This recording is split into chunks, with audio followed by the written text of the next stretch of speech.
Hey there, in today's video we're going over the 2022-2023 TMSCA General Math Test number 4, Part 2. Let's do it. Alright, the number 17 is all of the following except which one? Alright, so let's start off with the most basic form of number, which is a natural number. Is 17 a natural number? Well, a natural number is just a number that is greater than 0 and is a whole number. So in this case, yes, 17 is a natural number, which means it's also a whole number, which means it's also an integer. So it can't be B, C, or D. So it's between E and A. If a number is an integer, that means it's a rational number. So it can't be E either, meaning it has to be A, an irrational number. And that's because if a number is rational, it cannot be irrational. So that is your answer. Next, Bella is thinking of two positive integers that sum to 391. If two integers Bella is thinking are in a ratio of 11 to 12, what is the value of the smallest integer? Alright, so first we need to know what the ratio means. So if it means that it's 11 to 12, that means that the first number, or the smaller number, divided by 11 is equal to the second number divided by 12. So how do we find out what is the value of the smaller number? Well, we can add both 11 and 12 to get 23, and then divide 391 by 23 to get what 1 is, because we need to know what 1 is, that way we can figure out what 11 is. So let's do that. 391 divided by 23. When you do the division, that is 17. Next, what you need to do is you need to multiply 17 times 11 because we're looking for the smaller number. So 17 times 11 is just 17 plus 170, which is 187, and that's your answer. Next, 76 plus 28 equals what in Roman numerals? Alright, so I actually have a full video just on Roman numerals, which will be linked in the pinned card at the top, but let's continue with this problem. So 76 plus 28, so we can do that simple addition to get 104.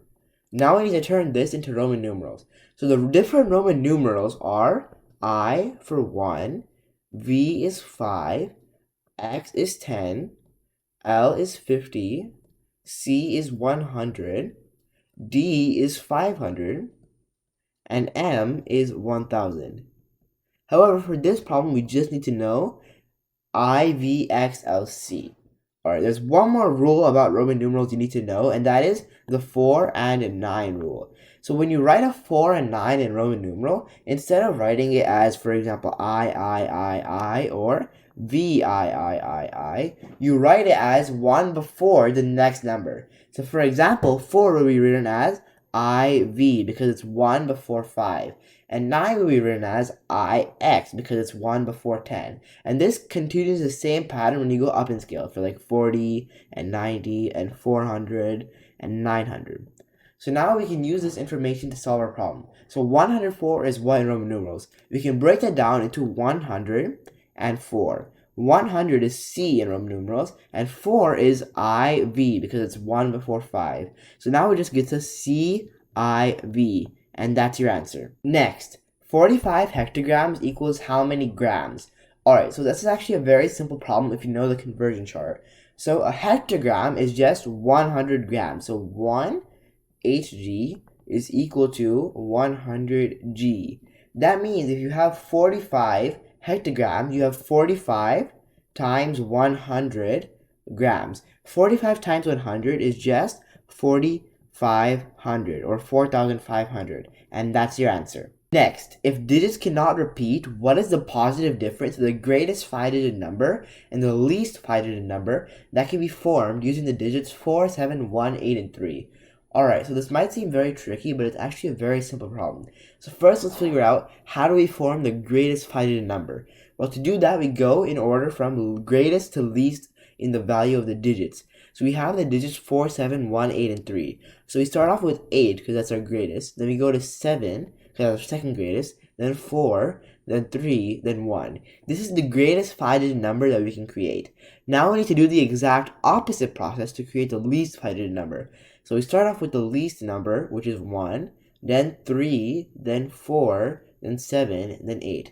So now these are our two numbers, and we need to find the difference of them. So we can subtract 1, 3, 4, 7, 8 from 8, 7, 4, 3, 1. Alright, 1 minus 8, we can't do that. So we borrow 1 from here. This becomes 2, and this becomes 11. Now we get 3 here. Next, we can't do 2 minus 7, so we have to borrow 1 from here. This becomes 3 and this becomes 12. 12 minus 7 is 5. Next, we can't do 3 minus 4, so we have to borrow 1 from here, making this 6 and this 13. 13 minus 4, that is 9. Next, 6 minus 3, that is 3. And finally, 8 minus 1, that is 7. So we're left with 73,953, and that's your answer. Next, the number 3,630 has how many distinct prime factors? Alright, so I actually have a full video on this, which will be linked in the pin card at the top. But let's continue with this problem.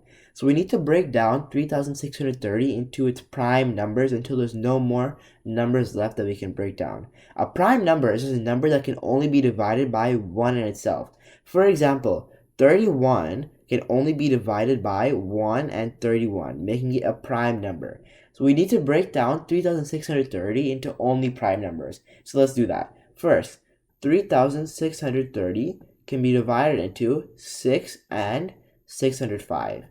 6 can be divided into 3 and 2. These are both prime numbers, so we can stop there. Next, 605 can be divided into 121 and 5. Alright, 5 is a prime number, so we can stop there. Finally, 121 can be divided into 11 and 11 because it's 11 squared. 11 is both a prime number, so we can stop right there. So now we have all the prime numbers, but it's asking for how many distinct prime factors. So distinct prime factors mean how many different numbers are there. If you see, there's a total of 1, 2, 3, 4, 5 total numbers, but since 11 repeats twice, there's actually only 4 numbers. 3, 2, 11, and 5. So there's 4 distinct prime factors, and that's your answer. Next, using the picture below, what is the value of x plus y? Alright, so we have our x right here, and we have our y right here. To solve this problem, we need to know about complementary and supplementary angles. I actually have a full video just on this, which will be linked in the pin card at the top, but let's continue with this problem. Alright, so let's first solve for y. It's pretty easy. So when you have a straight line like this, which is a straight line, that means it's 180 degrees on both sides. So that means this angle, 76 plus y equals 180. So we can say 76 plus y equals 180. So if we subtract 76 from 180, we should get y. So subtract 76 from here and subtract 76 from here. And we're left with y equals 104.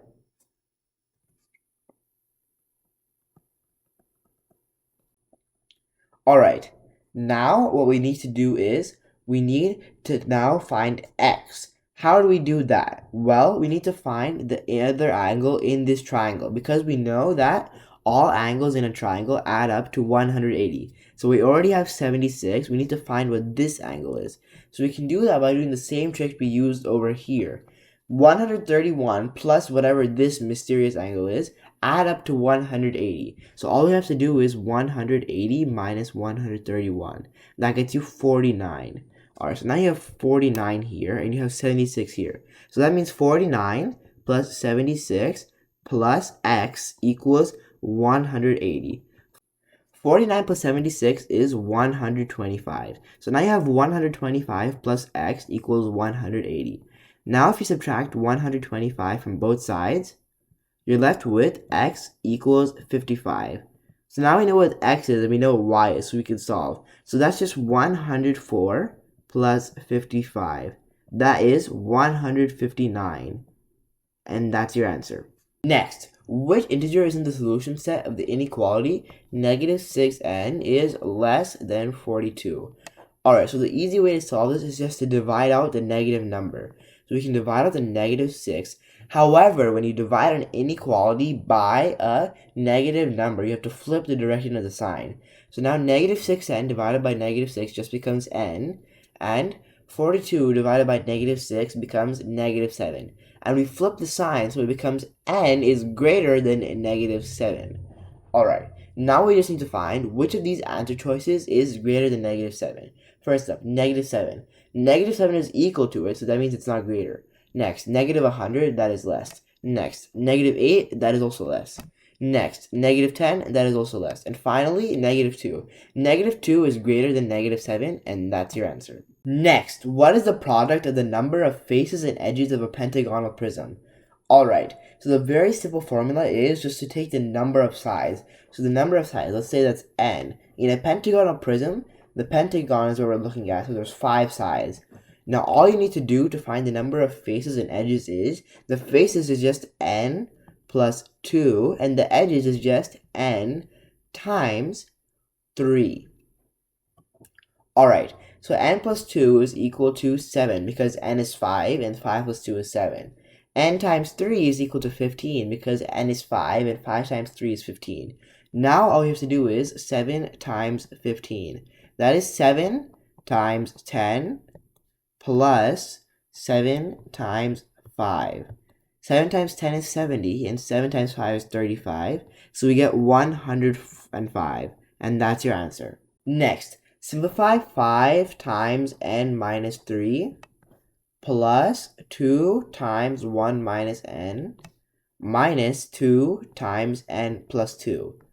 Alright, this is actually a very simple problem, even though it seems confusing. So all we have to do is use a distributive property into these parentheses. So first, 5 times n is 5n, and 5 times negative 3 is negative 15. So this becomes negative 15. Next, 2 times 1 is 2, and 2 times negative n is negative 2n. Next, negative 2 times n is negative 2n, and negative 2 times 2 is negative 4. Alright, now we have all these terms so we can simplify. First, let's simplify the n's. So we have 5n minus 2n minus 2n. That becomes 3n, and then it becomes n. So now we have n. Next, now we need to simplify the number. So in our equation, we have n, and we're looking for the number.